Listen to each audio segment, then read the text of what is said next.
বল্টু বলতো বিদ্যুৎ আবিষ্কার না হলে তখন কি হতো? কি আর হতো স্যার, তখন আমাদের হারিকেন জ্বালিয়ে টিভি দেখতে হতো।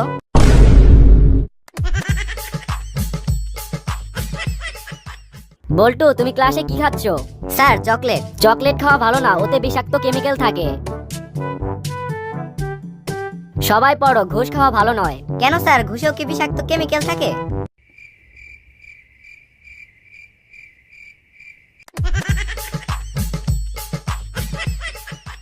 বল্টু বলতো আমরা ঘুম পেলে বিছানায় যাই কেন?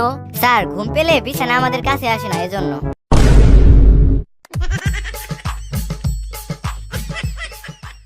বল্টু একটি মশা আর একটি হাতির তুলনা করতো।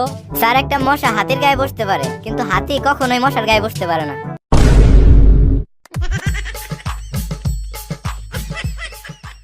এই বল্টু মরুভূমির একটি প্রাণীর নাম বলো তো।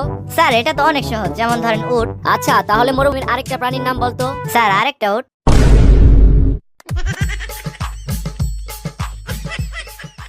আচ্ছা বল্টু বলতো তাজমহল কোথায় অবস্থিত?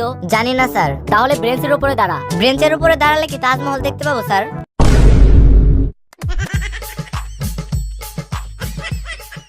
বল্টু বলতো something is better than nothing এর অর্থ কি? স্যার শামসুদ্দিনের বেটার নাতিন।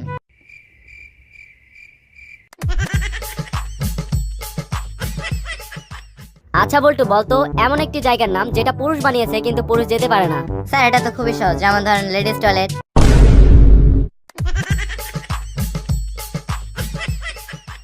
স্যার আপনি কি মুরগি? কি সব আলতু ফালতু কথা বলছিস? আমি মুরগি হতে যাব কেন?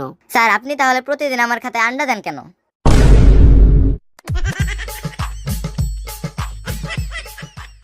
বলতো একটা বাস ঘন্টায় 10 কিলোমিটার যায়, তাহলে আমার বয়স কত? স্যার আপনার বয়স 50 বছর। ভেরি গুড, কিভাবে পারলি বল্টু? স্যার আমাদের এলাকায় একটা হাফ পাগল আছে, তার বয়স 25 বছর। আর আপনি তো ফুল পাগল, তাহলে আপনার বয়স তো 50 বছর হবেই।